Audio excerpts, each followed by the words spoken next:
The second half of the video is censorship and why it's bad. Now, first, I wanted to talk about what's going on right now in the US in regards to censorship. And then we're going to talk about the effects of censorship on a foreign level, on a domestic level, and how to combat them. We're going to talk about an example of me doing that. We're going to talk about what people are doing to me right now. And then we are going to talk about my work at the very end. We'll reiterate that a little bit. So, first and foremost, I, as I have said repeatedly throughout this video, am a sex worker. I'm an anti-fascist researcher, has written multiple books about Nazis in the gaming community, among other communities, but the gaming community is what I'm currently working on now that my book series is out. So, first and foremost, censorship is bad because Carl Jobs, and Smash JT, and LUS, and Gen X Gamer, regardless if you're white or not, straight or not, status quo or token, if you're defending that kind of stuff and you're defending fascism, then you are defending this kind of censorship. That censorship is Project 2025. This is a bill that, if released, would ban pornography in the US and also takes aim at trans people. The bill was introduced by Utah Senator Mike Lee, a longtime ally of the Heritage Foundation, which authored Project 2025. This piece is written by Samantha Rydell, May 14, 2025. Republicans in Congress have introduced a bill that would dramatically redefine the U.S. legal definition of obscenity to include any sexual content, escalating the right-wing campaign to define transgender people as inherently pornographic and obscene. On May 8th, Utah Senator Mike Lee reintroduced his Interstate Obscenity Definition Act, IODA, with support in the House from Illinois Representative Mary Miller. Lee is a fervent anti-trans Republican, having previously pressured Amazon to stop selling a trans-themed children's book and supported legislation to ban trans students from school sports leagues. Meanwhile, Miller is perhaps best known for intentionally misgendering trans rep Sarah McBride earlier this year, and for declaring in 2022 that the overturning of Roe v. Wade was a historic victory for white life. So, Mike Lee is a white supremacist, and by extension, the Heritage Foundation is white supremacist too. And they are scapegoating us to do capitalism on the home front. It is genocide at home. It is the imperial boomerang. Fascism, it was imperialism, comes home to empire. And that's all that this is. It's just capitalism doing what capital does, except now instead of it happening overseas, it's happening at home as well. And it has been happening overseas and at home this entire time, since America became a nation, and before then, during the formation of the colonies. So, this is something that concerns me, because if we go to my book series relies on the Miller test to be defended from censorship. The disclaimer to all of my books, to my website, to anything that I do that includes pornography in it, or sex work, or just anything that would normally get censored. All of this is on my 18 and up website. It's age gated. It's not something I advertise directly on YouTube. I don't link to it. This is the disclaimer. The disclaimer reads as follows, and we'll read just the opening. If it was not good, it was true. If it was not artistic, it was sincere. If it was in bad taste, it was on the side of life. Henry Miller on criticism in the Supreme Court level lawsuit he received for writing The Tropic of Cancer in 1934. This resulted in the Miller test. Regarding this book's artistic, pornographic nudity, and sexual content, Sex Positivity thoroughly discusses sexuality in popular media, including fetishes, kinks, BDSM, Gothic material, and general sex work. The illustrations it contains have been carefully curated and designed to demonstrate my arguments. It also considers pornography to be art, examining the ways that sex-positive art makes iconoclastic statements against the state. As such, sex positivity contains visual examples of sex-positive, sex-coercive artistic nudity borrowed from publicly available sources to make its educational critical arguments. Said nudity has been left entirely uncensored for those purposes. While explicitly criminal acts, taboos, and obscenities are discussed herein, no explicit illustrations thereof are shown. nor anything criminal, i.e. no snuff porn, child porn, or revenge porn. It does examine things generally thought of as porn that are unironically violent. Examples of uncensored erotic artwork and sex are present, albeit inside exhibits that critique the obscene potential from a legal standpoint of their sexual content. Quote, ultimate sexual acts, normal or perverted, actual or simulated masturbation, excretory functions, lewd exhibition of the genitals, or sadomasochistic sexual abuse. Source, justice.gov. So, the point of this book isn't to be obscene for its own sake, but to educate the broader public, including teenagers, asterisk, about sex-positive artwork and labor historically treated as obscene by the state. For the material herein to be legally considered obscene, it would have to be simultaneously qualifying in three distinct ways, aka the Miller test: appeal to prurient interests, i.e. an erotic, lascivious, abnormal, unhealthy, degrading, shameful, or morbid interest in nudity, sex, or excretion; attempt to depict or describe sexual content in a patently offensive way, i.e. ultimate sexual acts, normal or perverted, actual or simulated masturbation, excretory functions, lewd exhibition of the genitals, or sadomasochistic sexual abuse; lacks serious, literary, artistic, political, or scientific value. Taken as a whole, this book discusses debatably prurient material in an academic manner, depicting and describing sexual content in a non-offensive way for the express purpose of education, vis-a-vis literary, artistic, political enrichment. And I go on to say, while this book was written for adults, provided to them through my age-gated website, I don't think it should be denied from curious teenagers to a supervising adult. The primary reason I say this, apart from the trauma writing sections, which are suitably intense and grave, is that the academic material can only be simplified so far, and teenagers probably won't understand it entirely, which is fine. Plenty of books are like that, take years to understand more completely. As for sexually developing readers younger than 16, say ages 10 to 15, I honestly think there are far more accessible books that tackle the same basic subject matter more quickly at their reading level. All in all, this book examines erotic art and sex positivity as an alternative to the sex education currently taught or deliberately not taught in curricular, extracurricular spheres. It does so in the hopes of improving upon canonical tutelage through artistic, dialectical material analysis. So, the Miller test requires three things to be met: appeal to prurient interests, attempt to depict or describe sexual content in a patently offensive way, and to lack serious literary, artistic, political, or scientific value. All three of those have to be met before something is considered legally obscene.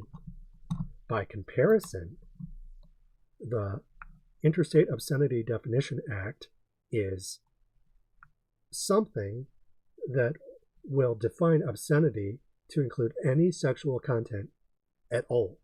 You don't have to meet three different criteria at the same time to be considered legally obscene. It's just one of them. And it's incredibly broad, and it demonizes an entire group of people, trans people. So I'm like the target for this bill insofar as I'm trans, but also I'm a sex worker who's writing about my rights through sex work as an educational device. So this law is literally trying to erase me from existence and my work.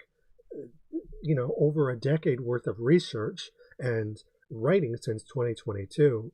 I published my first book in October 2023, October 8th, 2023. Okay, so wait.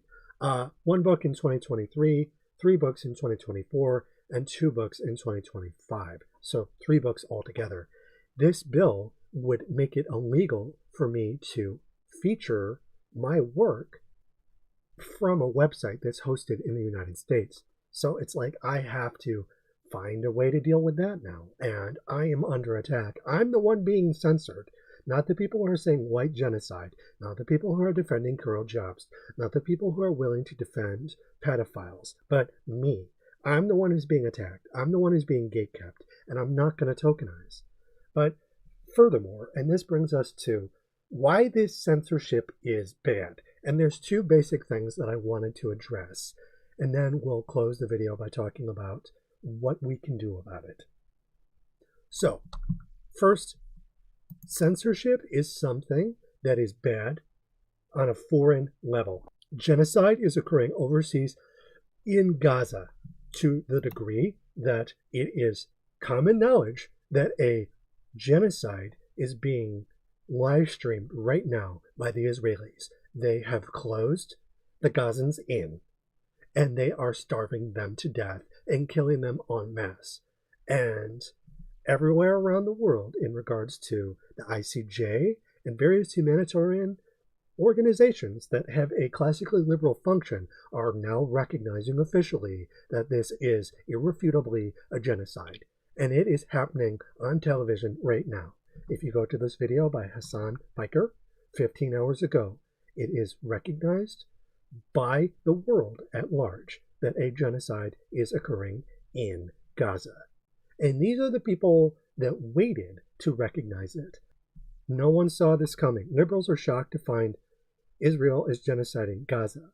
And if you go to this video, you have Lonerbox and Destiny and Ethan Klein, who are all acknowledging a genocide is occurring. So people who, until this point, like Lonerbox, opposing genocide is anti-Semitism, like where Lonerbox and these other people in this thumbnail were denying genocide, they can't deny it anymore. So now it is common knowledge that genocide is occurring at a foreign level. The censorship for that is resulted in people being killed to such a degree and to such a time that now no one is resisting it.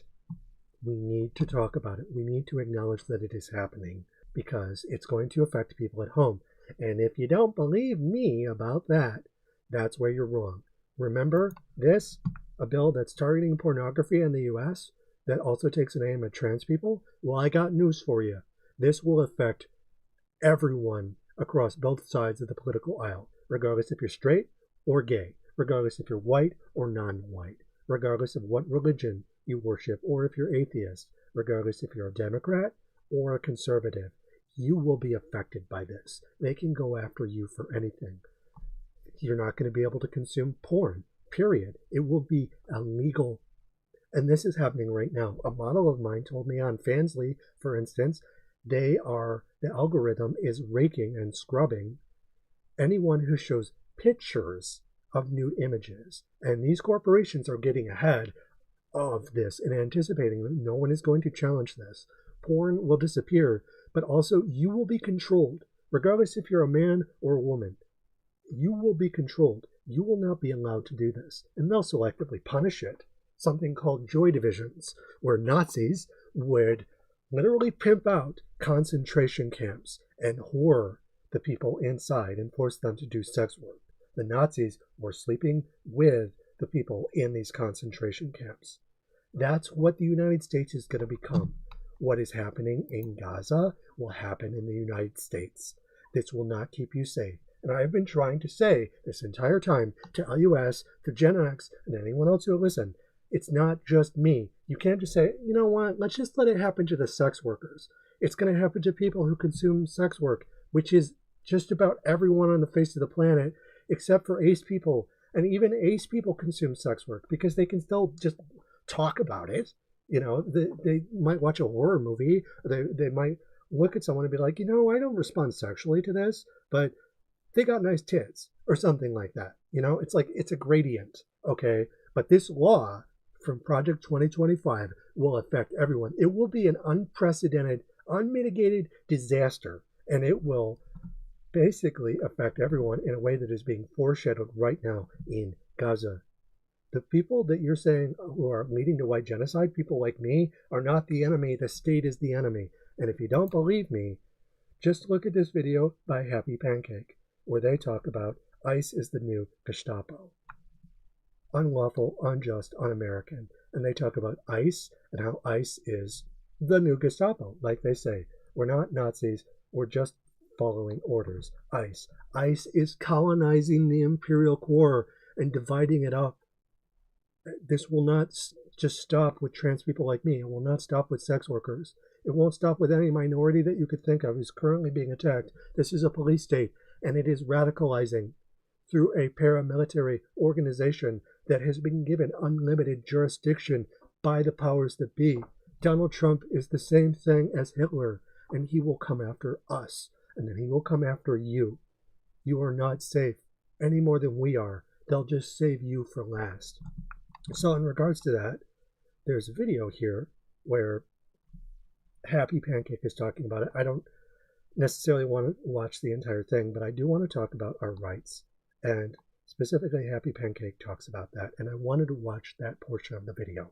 Okay, so I found the portion of the video where Happy Pancake is talking about knowing your rights.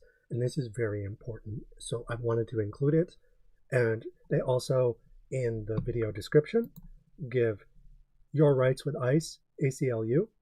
So you can know your rights with ICE flyer, how to find an immigration lawyer, document from Blue Sky on what you can do besides protesting and voting. And there's some various other links as well. And there's a shitload of articles that talk about this as well. But we're just going to watch the part where they talk about knowing your rights. So here we go. El Salvadorian torture prison, CCOT. Now, before we go any further, I want to make sure that everybody watching knows their rights with ICE. First things first, we're going to talk about warrants. And you're going to want to listen to this because it could protect you and your loved ones from unlawful searches and seizures by ICE and could prevent you or your friends or your family from unlawful deportation. While it seems within reason to expect law enforcement and ICE officers to abide by the law, that doesn't always happen. But worst comes to worst, knowing your rights can still tarnish the reputation of these corrupt organizations if they violate them. And in the best case scenario, it can protect you and your loved ones. You need to operate under the assumption that these officers will break the law. Now, I don't say that to excuse their horrific actions. I'm saying that for your own protection so you can prepare yourself and plan accordingly. I'm not going to be sugarcoating things today. So we're going to talk about warrants. Now, there are two types of warrants that ICE uses. First is judicial warrants, and the second are administrative warrants. A judicial warrant is a written order issued by the courts and signed by a judge that authorizes a law enforcement officer to make an arrest, search, or seizure. The warrant gives law enforcement officers the authority to perform the arrest or search on private property. The subject of the warrant must comply. This means that some amount of due process has taken place. The warrant has been signed by a federal judge. An administrative warrant, on the other hand, is a written document issued by a federal agency authorizing a federal law enforcement officer to arrest or seize someone deemed, quote, removable from the U.S., which is intentionally vague. It is also sometimes called a removal warrant or immigration warrant. It is usually signed by an immigration officer. Unlike a judicial warrant, an administrative warrant does not give ICE officials the authority to enter private places without consent. In that case, the ICE officer cannot make the arrest unless the person is in a public space. I'm gonna say that last part again. If the warrant is not signed by a federal judge, if you are given an administrative warrant, an ICE agent can't make the arrest unless you're in a public space. Meaning that if you are in your home, if you are at work and it's a private company, if you are in your car, ICE cannot arrest you with an administrative warrant. They need a judicial warrant. They need a warrant signed by a judge. And that's why a lot of these recent arrests have been happening at courthouses, with ICE agents waiting outside government buildings to arrest people because that is public property. It's government property. And I wish I had discovered this earlier because I bet this is how ICE has been able to get these warrants and arrests out so quickly. And I bet this is how so many people have been taken despite having zero evidence against them or criminal records and have still been sent to CCOT. Okay, so, and we'll let them continue a little bit more. I just wanted to weigh in a little bit. They also will arrest people in public. They'll pull them off the street. They'll just straight up black bag them. And they are also federalizing sheriffs, and the sheriffs are basically given federal power to assist in detaining people because ICE doesn't have enough manpower right now to conduct these arrests on their own. They arrest people in public, and also they're breaking the law. You know, they are pulling people from their cars, and they do not expect them to just be like, oh, well, okay, you're on the other side of this line. Like, they're not going to try and cross it. Like, these are the Gestapo. They are a modern day equivalent of that, and they are conducting these abuses of power and attacking people of all sorts. They are people who are deemed criminal by the state, regardless if they have done anything wrong or not. This is not due process. They are arresting people without warrants. So this is just advice to explain, like, okay, know your rights so that, as Happy Pancake points out, you can tarnish the reputation of them when they are shown for breaking the law. But best case scenario, you can use it to defend yourself from them if they are willing to follow the laws that they claim to uphold. The only thing that they're doing right now is stealing power by abusing workers. That's it. Being said, I'm not a lawyer. This is not legal advice. If you feel like you might be at risk, I recommend contacting an immigration lawyer. I have a link in my description where you can find one in your area, and a full list of your rights with ICE linked below. Now, there's been certain Okay, so I think that's kind of the gist of knowing your rights. I recommend watching the entire video, just because they go over quite a bit. They do it succinctly and well. They are a good channel. They're a Bostonian, from what I understand, so they don't take no shit as far as dealing with Nazis, right? Nazis are the bad guys. I can walk up to them and just be like, hey, Happy, Nazis suck, right? And they're not going to be like, actually, I don't want to politicize things. You know, they're going to be like, yeah, fucking hey, Nazis suck. And so yeah, Happy Pancake, it's a great video. They do great content. Watch the video, subscribe to them, because they cover a lot of this very well. Don't just listen to me. Don't just listen to the trans sex worker who writes about Nazis. You know, go out and watch other sources. Happy Pancake is a good example of that. That being said, if you are interested in the work that I do and you want to have some examples of holding people accountable, just bear in mind there are ways you can do that up until this point are still legal. And I will say that when they make existing illegal and when they make free speech illegal, you should absolutely resist them. If they make free speech illegal and they make existing illegal, exist anyways. Fight back. Okay, if you reach the point where they're telling you not to talk and they're taking away your rights, it's states' rights versus worker rights. And the state exists to take away workers' rights in defense of profit.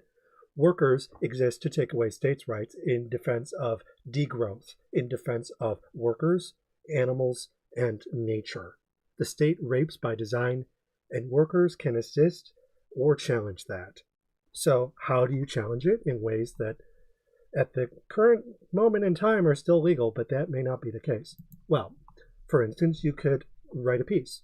You could write something about a piece of media that is currently serving as a whitewash to genocide. So, for instance, I wrote a piece yesterday, which is Fuck It, Free Palestine, a Doom the Dark Ages review, where I say this is bread and circus, and it is something that is used to basically whitewash genocide. And you have all of these people on YouTube, this powerful platform where we could warn people about Nazis, and they're not using it for anything but to plug id Studios whitewash for genocide. It's just the same old Rambo power fantasy when, as I mentioned before, there is a literal genocide going on right now, a literal Holocaust being conducted by the United States and its pet ethno-state, Israel, and people on all sides of the political aisle can no longer deny it, okay? That's happening right now, and it's been happening for months, okay? But now they can't deny it, so you want to call out people for denying it, for refusing to talk about, and that includes going after their screens, going after what they hold dear as a means of whitewashing genocide. Doom is literally Vietnam revenge fantasy. It is American revenge against the world that it exploits. And this has been true since Aliens to Doom, which was literally an Aliens reskin. And this is one thing that you can do. Also, if you do something like that, and you have people responding to you, such as N-word gaming says point and laugh guys, and I say the state won't stop with me or other minorities. In the end, you'll pay the price too. I'm calling out different people. I'm calling out people that not just the corporation itself, but the people who support said corporation and its whitewash. So apart from going out, making yourself heard in a public setting, which I will say is dangerous, you can also do it in a private setting and release that media in such a way that they can't just come and arrest you for. This is not illegal. It is your God-given right to resist tyranny, to resist the state. And I'm saying this as an anarcho-communist, but also all the people on the right who talk about this kind of stuff that Happy Pancake rightly calls out for being silent right now in regards to they cared so much about free speech, and now they're keeping quiet when people's right to speak is literally being infringed upon because they think it won't come for them. They're like, oh, well, white genocide. We are being saved from genocide by our Lord and Savior Adolf Hitler version 2.0. So they think they'll be safe. That's not true. The state will come for them last, or they'll be forced to conduct genocide and surrender their humanity. And once the killing starts at home, it will be impossible to stop. So we must talk about this now, because when they start putting us into camps, you have to see it through. Victory for us is speaking out about this. Victory is survival. You know that scene in Rogue One where Vader is attacking the rebels? They have the plans to the Death Star, and he's killing them in the umbilicus before they can board the other ship.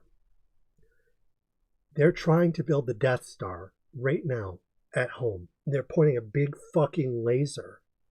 Now, that thing's operational. It's not operational yet, Lando Calrissian, but it will be soon. And our shields won't be able to repel firepower of that magnitude. So, Vader is killing the rebels behind the gate, and they're reaching through, and they're handing us information that genocide in Palestine is occurring. Someone is reaching through the fence and giving us evidence that their people are being massacred overseas. The people at home, their rights are being taken away.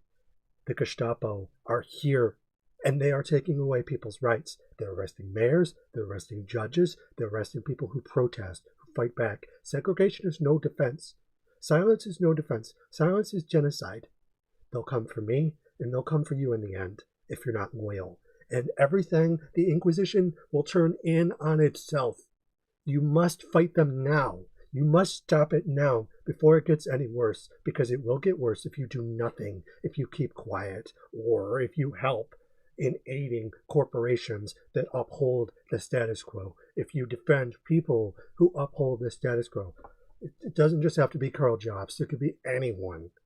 It doesn't matter. You have to fight it. You have to fight it everywhere you can, in the streets and in the sheets. It really doesn't matter. You have to make it heard loud and clear before they start taking away our rights. And then when they start taking away our rights, you still have to fight back. It doesn't matter.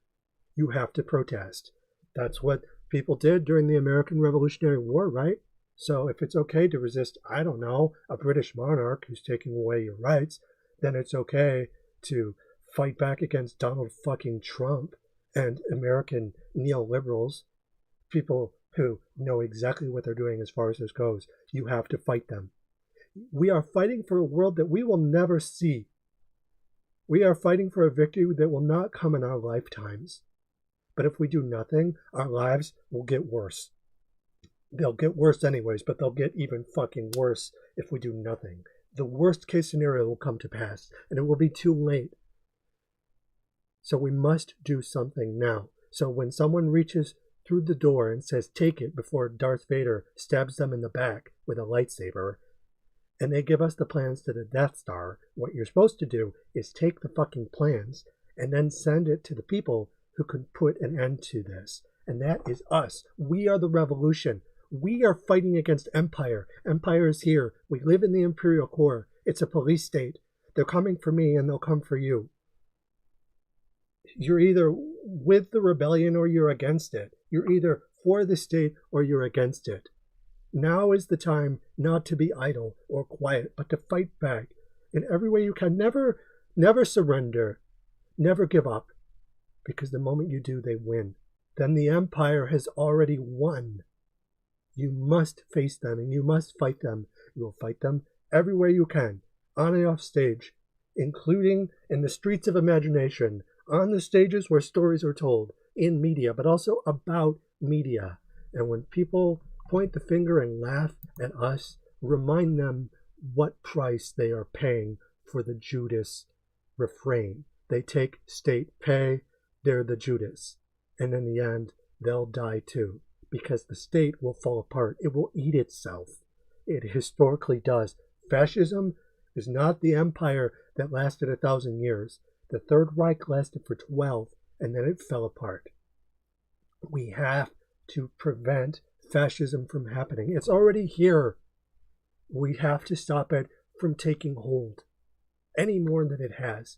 And even then, we have to fight back. Why make it easy for them? Why let them take our rights away without a fight?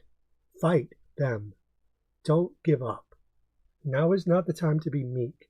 I'd say stay safe out there, absolutely, but also fight them. Fight them every step of the way.